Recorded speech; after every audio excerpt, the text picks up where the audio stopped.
مردم رفسنجان، اگه فکر میکنی قیمت خونات شاید داره منطقی میشه، سخت در اشتباهی. امروز 3 دلیل رو بهتون میگم که باعث شد قیمت ها افزار گسیخته بشه و در ادامه 2 راه حل نجات بهتون معرفی میکنم. طی 6 ماه گذشته افزایش قیمت ها در منطقه‌های مثل بلوک افغان فروشون حدود 30% افزایش قیمت ما داشتیم. اولین دلیل رشد کشاورزی و سرمایه‌گذاری‌های جدید بوده.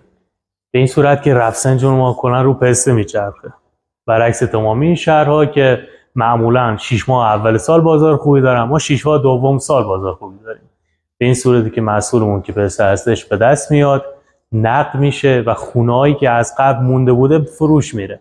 خیلی خیلی خیلی از این خونه‌ها با نصف قیمت دلار امروز ساخته شده بوده. دومین دلیل فشار ساخت و ساز روی زمین‌های اطراف شهر بوده. به این صورت که اونا قیمت پایه پایین‌تری دارن به نسبت مرکز شهر و صرفه اقتصادی تری دارن برای ساخت و ساز. و اما مهمترین دلیل اون افزایش افزارگسیخته قیمت مصالح بوده. همینطور که میدونید آهن حدود 27% رشد داشته، آجر حدوداً 3 برابر شده و از همین مهمتر کارگر کمگیر میاد، دستمزدش هم افزایش. حالا چطور باید واکنش نشون بدیم؟